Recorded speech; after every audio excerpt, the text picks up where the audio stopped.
Welcome to our Healthy Tuesdays. This is Tamika Holmes with Community Care Development Network.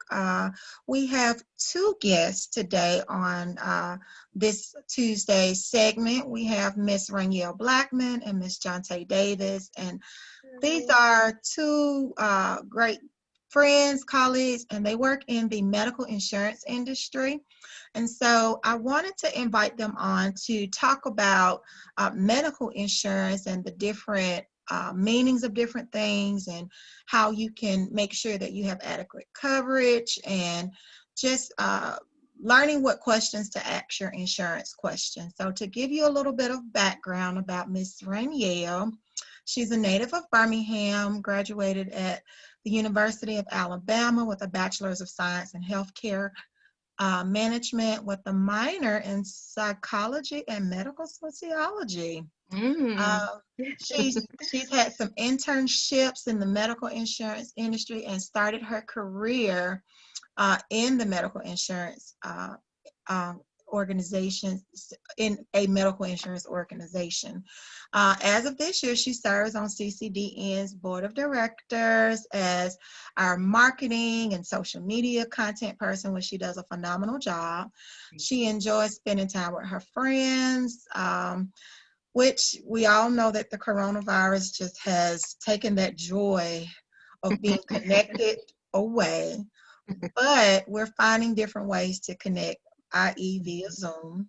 And so she loves giving back to her community, traveling, watching streaming services. I'm assuming that it's not just any one. You probably like them all or have shows on all. Why not? The more the merrier. She enjoys eating, outdoors, and all of the above. And so I'm gonna introduce her partner in crime, which these are best friends, by the way. They're like two peas in the pod. Miss Jonta Davis, and Miss Davis or Miss Jonta, she too works in the medical insurance industry.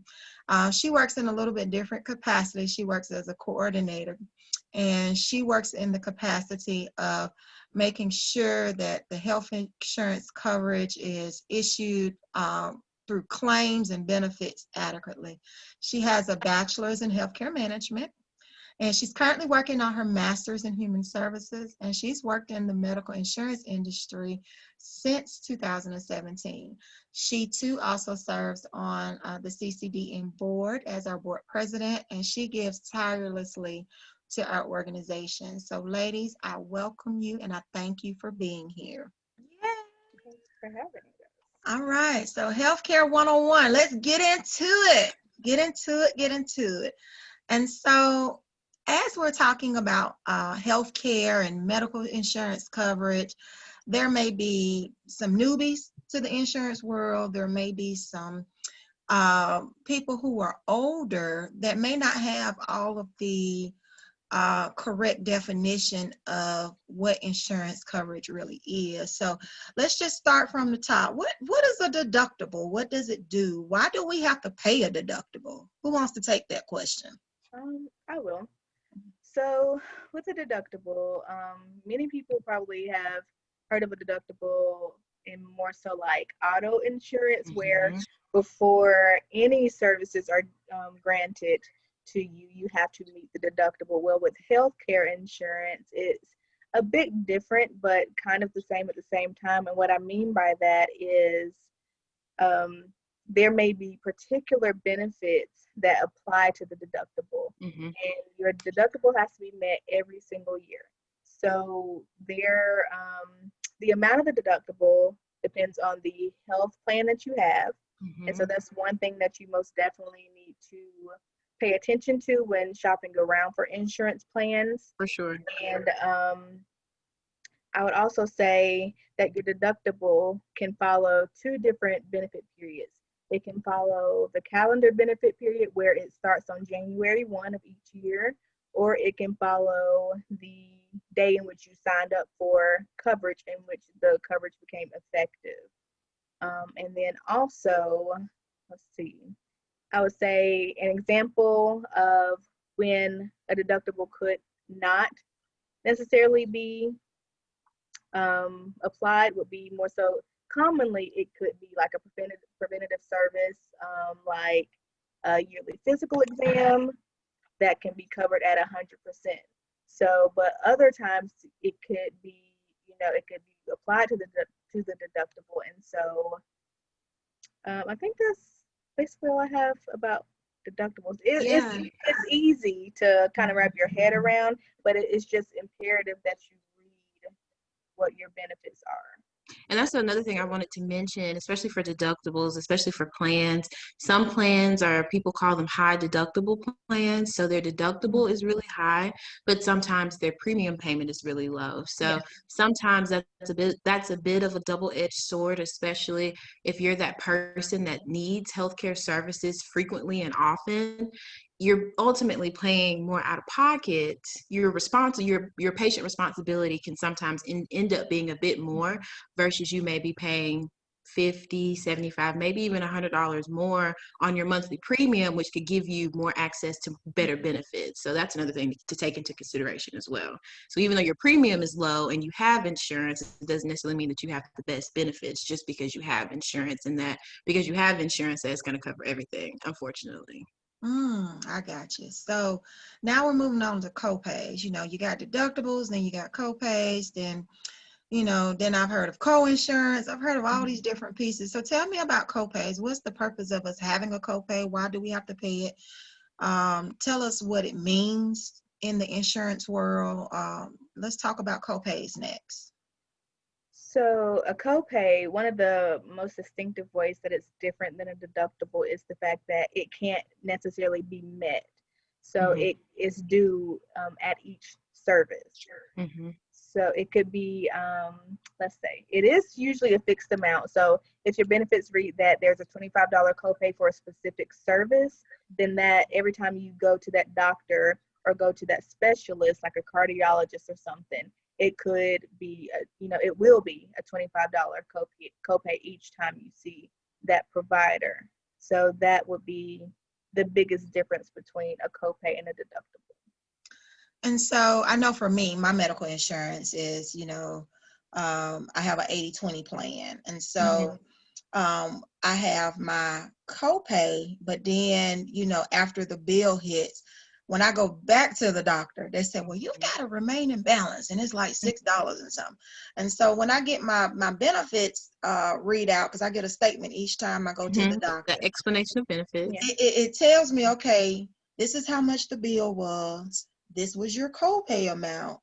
This is how much we paid the doctor, and this is what's left over. You owe. Right. And so I'm thinking to myself, I got all this insurance. Exactly. I don't pay. Hey, I take my little $25 in there. I'm good, and then you're going to tell me I got a $6 balance. So, but, as I've learned about insurance, there's that co-insurance part that kind of seeps in. And this was upon medical insurance benefits changing. Was it last year or year before last? So it was a couple of years ago with the Obamacare. And so, that kind of changed the landscape because I didn't have it before. And so as I got used to it and familiar with it, I started kind of, especially with my primary care doctor, I kind of know what's going to be left over. So when they charged me $25, I said, no, you need to go ahead and get $35. And go ahead and pay. And just go ahead and pay it up front. So let's move on to our next topic. We kind of went through copay and then benefit sharing, deductibles and things like that. What's in network? What's out of network? We've had some changes in physicians taking specific insurances. And so I know for my mom, her insurance changed. Well, she's always had the same insurance, but the doctor, one of her doctors that she sees, based upon a turn of events, no longer accepts this insurance, and they were considered an out-of-network provider. So give us the definition of what an in-network and an out-of-network provider is, and how can that affect your insurance? Yeah, I'll give it a brief overview, and then Jonta, I'm sure you can go into a lot of details what I can go into. But in a nutshell, You can think of in-network and out-of-network as basically those providers, whether or not if it's a hospital, a pharmacy, a doctor, whether it be a surgeon, whoever your healthcare provider is, if they're considered as an in-network provider, typically those providers are contracted with the insurance carrier for rates, if you will. So at a certain point, they can only be charged this amount. And then anything typically above that is written off, and the provider is typically responsible for that. And then of course of what the allowed amount is, depending upon the member's benefit, that's what you as the patient or you as the member or the customer are responsible for. Out of network is exactly the opposite. Of course, with that in network, that's some type of loyalty there, if you will, for those providers to have to make those adjustments. But for out of network providers, it's exactly the opposite. Usually they don't have any contractual obligations to write off anything. 9 times out of 10, they're charging you what they're charging you. And unfortunately, if you've had the services rendered, you owe them what you owe them. So that's why it's very important, especially, I would say any procedure really, especially if you've never seen the provider, or even maybe you haven't even seen them in a while, you just want to check in, because it changes. And I mean, it would be nice if people let us know that they weren't in contract with whatever our healthcare insurance is. It would be nice, but that's not a responsibility that they have. Right. It's our responsibility to ask those questions and to verify. So yeah, that's it in a nutshell. So always do your research, especially for major procedures, because typically the grander the procedure is, the more money that's on the line. And if you're not sure of this is a yes, this is a definite no, or this is a definite yes, or even if there's some gray area, if you are not sure, you may want to contact your insurance provider or take a look at your benefit booklet. Yeah, because it could be that you're having a large procedure such as a hip replacement. And so you're at your primary doctor, they're in network, you've known them for a while, and then all of a sudden they say that you need a hip replacement, but your provider that you're already seeing that you know is covered doesn't render that service, and so they refer you out. It's still up to you to make sure that that doctor that they have referred you to is most definitely in network, so that you're not, taken aback by any the bill 3 months later that they have and need that hip replacement. So it's imperative, once again, that you read the booklet. And if you don't understand the booklet, because it can be, like Ranielle said, it can have a lot of gray areas, give your insurance carrier a call. Yeah, I know a few years ago, maybe about a year, maybe a couple of years ago, my local pharmacy, and I'm not calling any brand names because I don't want we don't want those problems. Yeah, I don't need those problems on here. But I was with one local pharmacy, and they did a whole press release saying, okay, we're no longer accepting this type of insurance. And so I called my insurance company. I said, okay, so what do I do? This is where all my prescriptions are. What do I need to do? What pharmacies do y'all take? Because it's one pharmacy I am not fond of at all, and I'm not going to be going to them. I'm sorry. It just have to be, And so the options are to have my medicine mailed to me. And I feel some kind of way about that, y'all. You don't want the mail order prescriptions? I got to get my mind right about Some people that, love that. They love the convenience. But or to change to this local pharmacy, which I found out some of my medications I have to get mail order in order to receive the discount. And so, and I'm not on but like 4 medications. Some people on a whole list of them, and mine is allergy related. So when I think about that, one of my medicines without me getting it mail ordered is going to be $500 to $600. Easily. Versus me taking advantage of the mail order where I can get like a 3-month supply for $20. A fraction. Really? That's just awful, but that's just the difference. So let's move into resources to find healthcare insurance. What can we do? What type of resources are available for those who might be looking for a different type of coverage or a better coverage, or who don't have insurance at all? What can we help them with? So I would say especially I know there's a lot of gray area and a lot of people out of jobs these days, but I would say for starters, if you've got a place of employment, start there. Because depending upon who it is, where you are, they have various enrollment periods. Some companies have different tiers of benefits, so maybe you've got a lower level or a lower tier. And just to really see your options, some people have got what they call metal plans. So again, in the different tiers, those different categories, typically the higher the metal or the higher the tier, the greater the benefits, but typically also the higher the cost. Right. So it's really give and take with those sorts of things, but I would say start there. Another option I know, which is a popular option these days, which is going through the healthcare marketplace and seeking out coverage by way of the Affordable Care Act, or Obamacare, which is what a lot of people refer to it as. But that's definitely an option, especially if you are a person that is concerned with cost. They have this system in which they do all these things, and they take your income into consideration, where you have to fill out documentation, supporting evidence. I want to say even supply like your previous taxes and all of those sorts of things to really verify and identify, your placement as far as income is concerned. And then based upon where you fall, they can assess and sort of fill you out to see your needs for healthcare, and especially for that, point you in the right direction. I know some people have got healthcare, some people have even other forms of medical insurance, so maybe like vision, some of them dental plans. So it really just kind of depends on what you're looking for, but especially for the Affordable Care Act, I typically send people there first, because a lot of the times going directly through just the brand itself or the carrier itself for insurance, it can be really expensive. It can be very expensive. Very. Yeah. So if cost is a concern, they can work out with you your eligibility and all of those items. And I have it up here because I wanted to make sure that we physically Okay. share this information. Okay. But as far as the resources, you can always visit healthcare.gov. Mhm.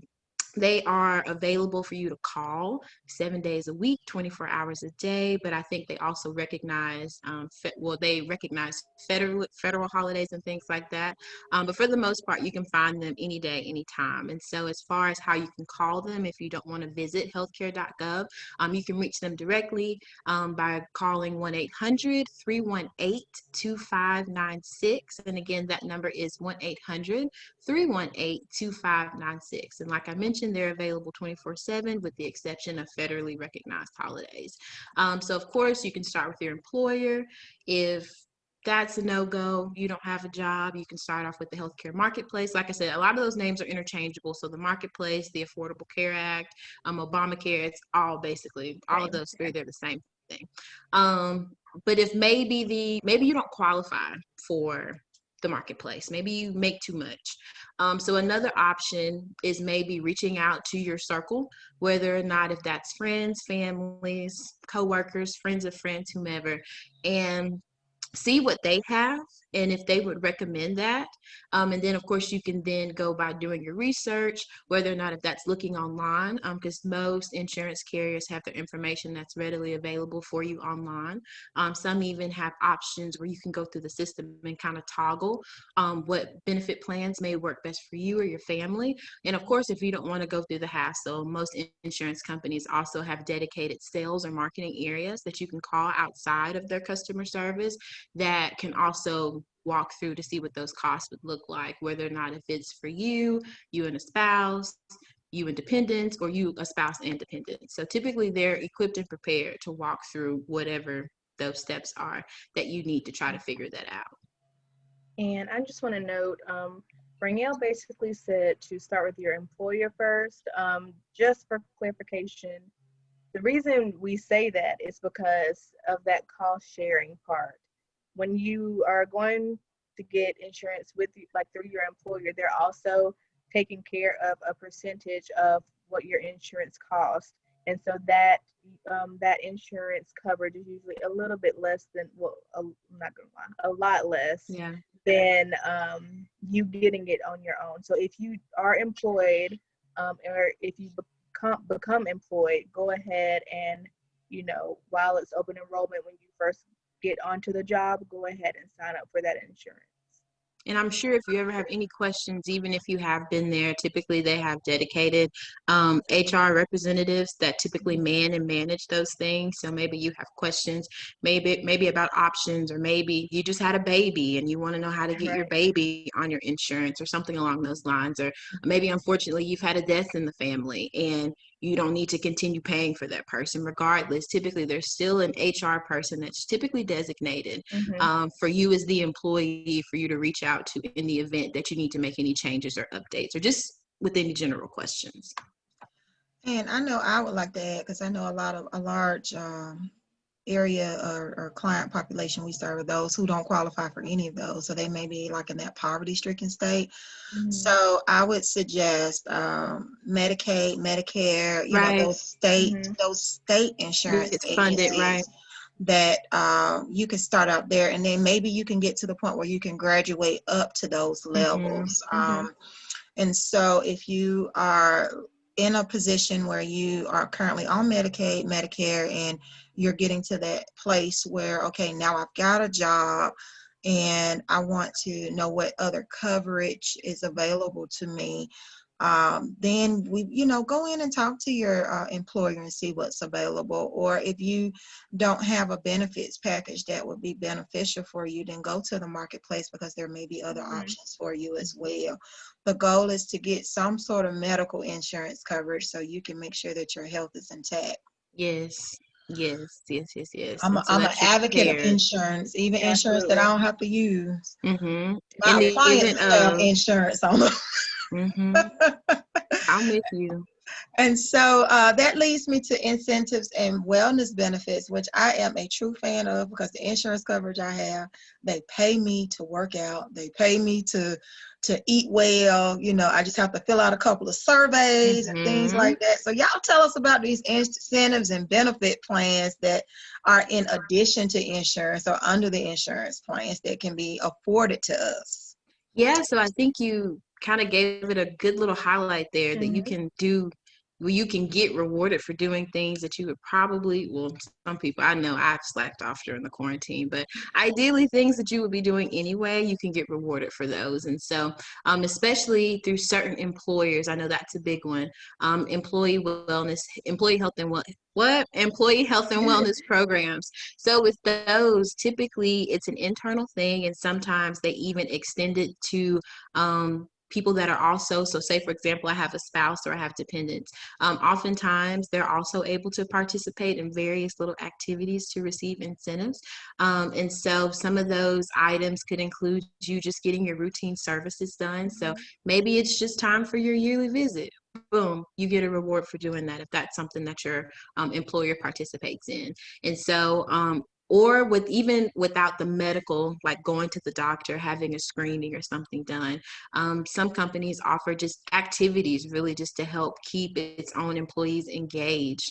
And obviously if they're more engaged, performance is higher, ideally they're healthier. It's a cycle of things. So typically something is connected to the other one, and typically positive benefits down the line. So whether or not if that's step challenges that your company may have, sleep challenges, some maybe where you track your water intake, some maybe where you track your fruit and veggie intake over the course of whatever the period of time is. Some companies do health assessments. So maybe they do it once a year, once a quarter, twice a year, whatever their system is, which is really just giving you an idea of where you fall as far as a health standpoint is, and giving you that overview, and maybe even pointing out some targets or some areas of focus that you might potentially want to work on, or maybe some areas that you could potentially be at risk for. So that's always helpful. So especially for those particular items, again, reach out to your HR, especially for HR, they're there to serve you. Human resources. So if you've got any questions, direct them, especially for these incentivized items. You never really know until you ask. Of course, if it's not something that your company offers, it's just not something that they offer. But if it is, then you've got options. Another thing, especially as far as healthcare and wellness items, like I mentioned, those preventive or routine services. I know with the implementation of the Affordable Care Act, they have designated or outlined specific items as far as services that are typically considered at no cost to you as long as your provider is in the network. Usually, as long as everybody is in the participating network for your insurance carrier, you are typically good to go, squared away.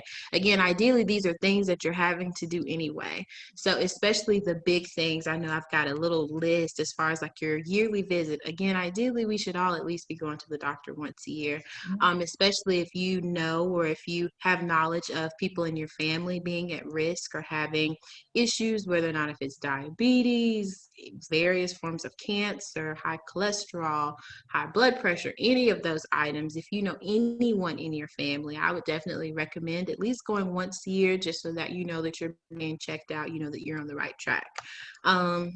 Like I mentioned, those cancer screenings, whether or not if it's breast cancer, cervical cancer, colorectal cancer, lung cancer, even contraceptives, some of them, whether if it's medication forms, or even what are the uterine devices, the IUDs, whether or not if it's the insertion and removal of those. A lot of those are considered for coverage. Recommended vaccinations. I know for a lot of kids, I know the school thing is a little bit iffy these days, but if they are needing to go through those items on their blue card to make sure that they're up to date, typically those recommendations of vaccinations are considered at 100%.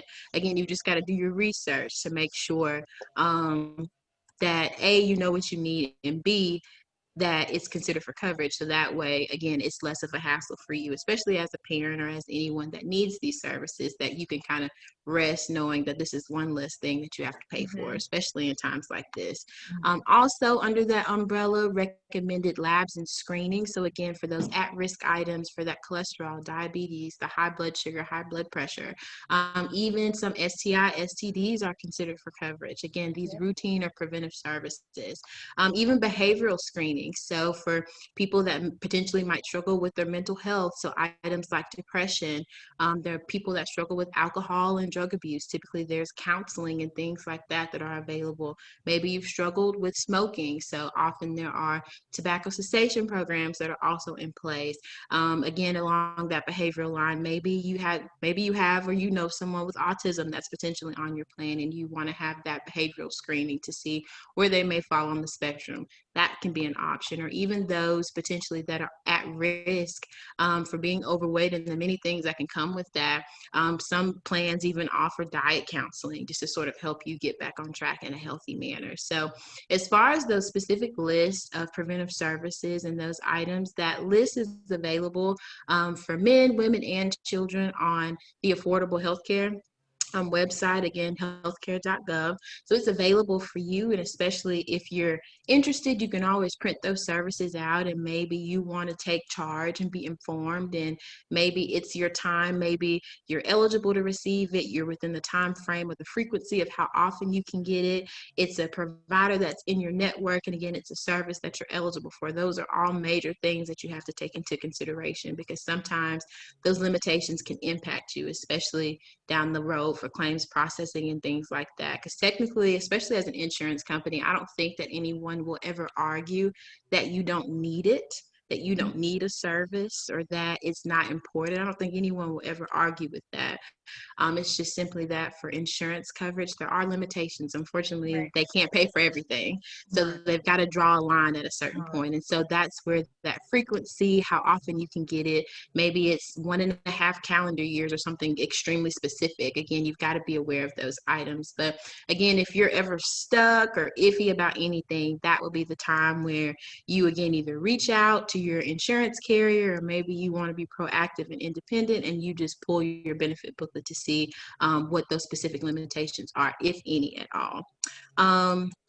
Coming to the close of this, some other incentives. A lot of the times, if you are participating in these wellness programs, some of those benefits could include memberships or discounts as far as a wellness facility, retailer discounts, and all those items really to encourage that healthier behavior. So you'll see often, well, I don't know about now, but historically you would have seen maybe gym discount memberships. Maybe you like doing yoga, maybe you like doing Pilates or kickboxing or anything like that. Typically those fitness items that are getting your body moving, which again, long term could impact your health in a positive way. Typically, those items are discounted. Sometimes you might see with an employer for your healthy behavior, there might be a juice bar or a healthy food store or something like that that's close to you. For participating, you might get a discount or a gift card or something along those lines for utilizing those services. And I think one of the more frequent of the incentives is typically physical or tangible gifts, as well as monetary rewards, which are my favorite. Mine Um, too. so those physical or tangible incentives could be maybe hats, maybe with your company's logo, or maybe a specific team or something like that that you enjoy. T-shirts along those same lines. I wrote in event tickets. I know, I'm not sure about now, but historically maybe there was a ball game that was coming, or maybe there was a popular artist, or maybe there's a venue that hosts all of these people and they just want to give you a gift card, or give you those event tickets or the funds to put toward that. That could be an option. A lot of people these days just do gift cards or reloadable cards or something like that, just so that it's really an automated process. So as soon as that claim or whatever comes through, or that request comes through, that you have took advantage or that you've done XYZ activity, it's automatically keyed and you are rewarded for that. And we love that. Right. So one of the things I learned, let me tell you, when you get older, there's a lot of benefits available to you. So I'm learning about this whole thing with my mom and her insurance, and she get a free gym membership. There's something called the Silver Sneakers program. Yes, Silver Sneakers. And then she gets, let me see, it's certain things she don't even have to do no more. Like the nurse comes see her and they check her blood pressure and all this stuff, and they turn in something, and she get a little gift card with money on it. I'm like, so them the kind of benefits you get when you get older. So of retirement age, you know, and of the adequate retirement age, you know, 62, 65 and older, you get some cool benefits. So I encourage our elderly, if you are of retirement age and you have not taken advantage of this, you need to call your insurance company and say, at least see if you got a Silver Sneaker program that you can go walk at the gym and you know, get you some steps in or something. You know, I encourage you to at least see what benefits they give you. Oh yeah, for sure. Yeah. Jonta, you had something? You got something else for us? It's just I was just gonna say that we all should use these incentives and rewards as motivation to do what we need to do, just to go ahead and get those steps in, or to eat a little better. And what people fail to realize is even sleeping challenges, sleeping better, catapults your entire health. For sure. We all have issues with it, but we need to do better so that our body can function the way it needs. Hello. Yeah, I'm trying to see how I can. Well, afternoon naps, I would love to try to work one of those in, but my sleeping pattern just gets thrown off. Y'all heard me say earlier, from Sunday night to Monday morning, my sleep is awful. But the rest of the week is quality of sleep. Right. I got to figure out what's going on with it. You know, I got a bed that works for me. It's a beautiful bed. I don't know. You got to shut your mind off. That's probably what the issue is. Lord help me with that one. All right, so words to end with. Give me some last thoughts, some last tips, something. Give me your last little nuggets. So, like Ranielle did mention earlier, health insurance isn't just, you know, going to your regular primary physician. It is broad, and it covers, you know, dental, vision, and, you know, your actual health insurance. And so they can be bundled at times depending on your health insurance carrier. They can be different plans. You can have health insurance with one company and vision and dental with another company. Right. So, you know, those are also things that you need to think about when thinking about the entire scope of your health. Yeah, and I guess my last little bits, especially because we had a segment about health insurance. Well, not health insurance, but insurance, of how to be prepared, you know, for maybe end stages in life and things like that. Really just being prepared and what that looks like. So it can be a very sticky topic, a not so fun topic to talk about, especially if there's maybe something that you or a child needs that maybe your insurance company just doesn't cover and it's not outlined. So I would definitely say with any major questions, and I don't know if I can say this enough, it's really just to reach out to your insurance provider. Especially if maybe there's a scenario where maybe someone in your family has this unique special illness that maybe is unprecedented. That could be something, if you're willing to share that information, that you maybe want to bring up. So maybe there could be an exception. Not, this isn't a guarantee, but you never really know until you try that these things happen. So always reach out to your of course, your healthcare provider, just to verify the specific services that they're recommending for you to have, but then always double back or prepare prior to that visit with your with your healthcare provider, if you kind of have an idea of what you need, to ask questions and to double check, especially to see if things are covered. I don't know how much I can stress that. I think verifying if they're covered and verifying if the provider that's rendering the service is in the network or not. I think those are the two biggest things. I think your keys to success, really. And I want to reiterate that no question is too big or too small. So even if you're just calling to verify, maybe you haven't been to your primary doctor, and the last time you went, it was $20. And you want to make sure that it's still $20. That's okay. Even if it's a quick call, or like how Jonta mentioned in an earlier discussion, you're having hip issues. So your primary doctor, and you've been seeing them for forever, but then they recommend you to go see a specialist, maybe an orthopedic surgeon, because they're a specialist. It's probably going to be more money for you to have their time. So maybe you want to call and verify prior to that visit that maybe instead of paying your $20, they're probably going to ask you for $40. So that way, when you get there, you're not blindsided, you're prepared. Maybe if you don't have the money, maybe you and the provider can work out a payment plan. Again, that's solely up to you guys. But of course, you've got to know what you're working with, so that way you can know what options are on the table for you.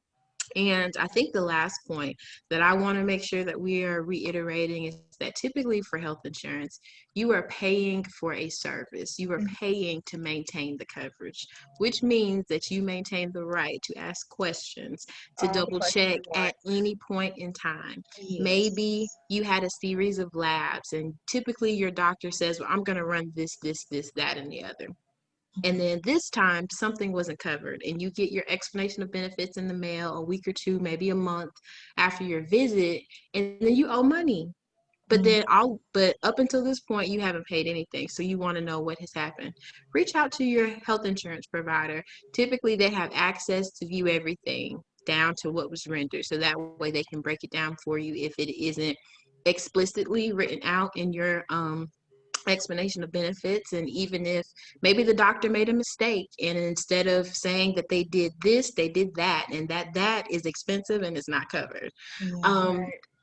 Accidents happen all the time. Of course, we don't want notes or anything like that to get confused or to be keyed incorrectly, but mistakes happen. So maybe that's the time, or maybe you're not sure of the verbiage of what to use as you're talking to your provider, or maybe you've had previous interactions with their billing area and they're not the nicest, and you don't really want to talk to them because you don't want to go through that.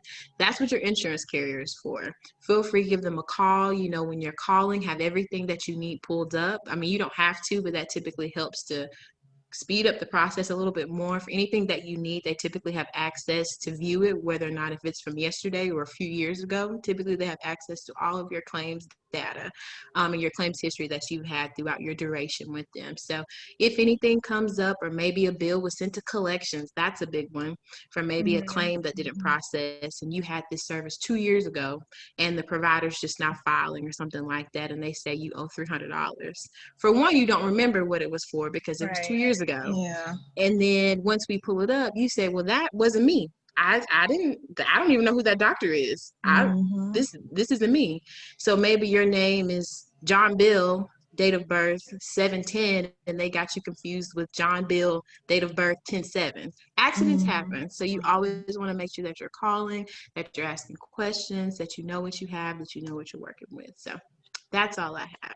That is awesome. Really quick, I just want to say, as a reminder, yes, your deductible starts over every year, LOL, but also read your benefit booklet every year when it's resent. Updates. Because last year your deductible could have been, $300, whereas this year they've changed it to $1,000. It happens. So reread your benefit booklet. Don't just throw it away. Please don't. Read it. I go through mine with a fine tooth comb. Right, I, exactly. my husband laughs at me all the time. In fact, when it's renewal time, he said, "Hey, we need to sit down here on this computer." In fact, you sit down on this computer, because Right, here you I'm go. picky about my benefits. I'm sorry. I know what type of insurance I like, and then if there's something extra, like we took advantage of the I think it's called a healthcare reimbursement plan or something, where they put a little money on a card for you. You just say, "Here, put my medicine on this." That way you don't.